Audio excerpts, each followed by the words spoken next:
Because without any of this, wala siya ngayon dito. This is the start. This is the very, very start. If you can see, I have the PT, it's 18 years. And I have the umbilical cord, and I have the nails. Oh, hala, hindi kayo nagpunta ng museum? It's there. So you can see it live. It's there. Yeah. Yeah. So, I tend to collect memories kasi. So, I tend to collect memories for Yana. Actually, ang dami.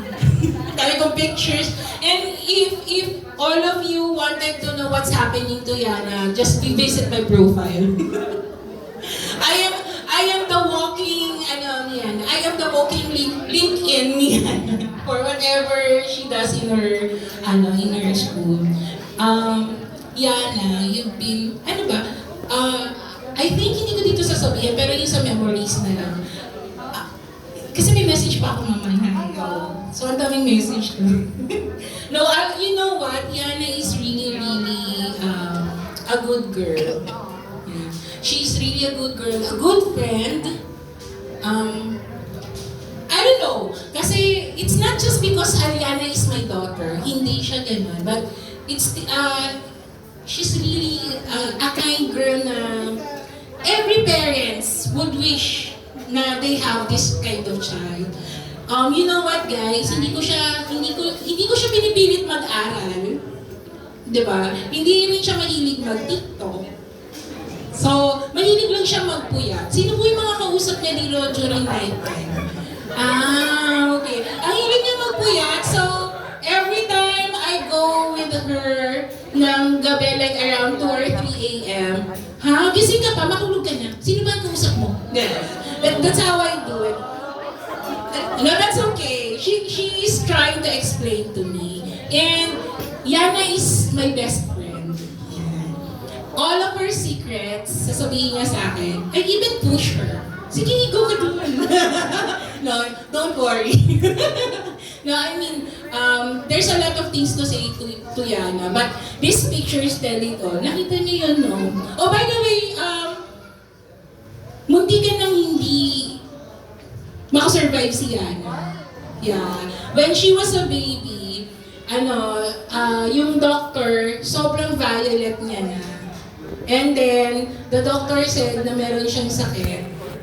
And then growing up, yan. Kaya napaka-special nito sa akin. Kasi growing up, through the years, ang hotel namin, every 2 weeks, nasa Makati Med kami. Until age 7. Then after 7, hindi na siya na-hospital.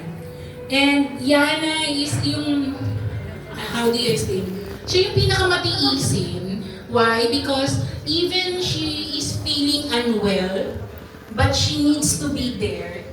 Pupunta siya. She will ask us, Mommy, punta ako doon. Mommy, can you allow me to go to my friend's party?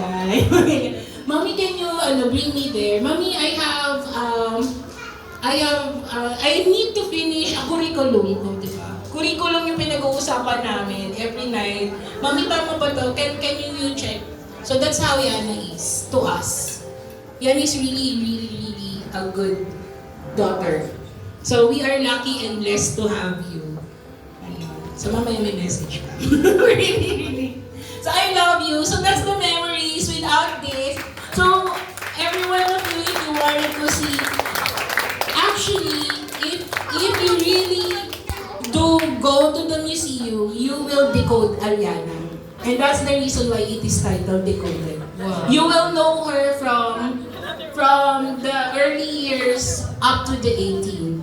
Ngayon, yung 18 and up, ayun, to be decoded tayo dun. But then, the museum tells all her friends, all her aspiration, everything nandun sa museum. So, you are the chosen few. Whoever yung nandito sa crowd na to, there are a lot of people who wanted to be here. Just so you know. But then, no. She wanted to make sure na whoever attended the party is so close to her. Or at least, you made an impact to her life. So that's what she told me. You know what? When she asks you, can you go? When you say no, she will not entertain you anymore.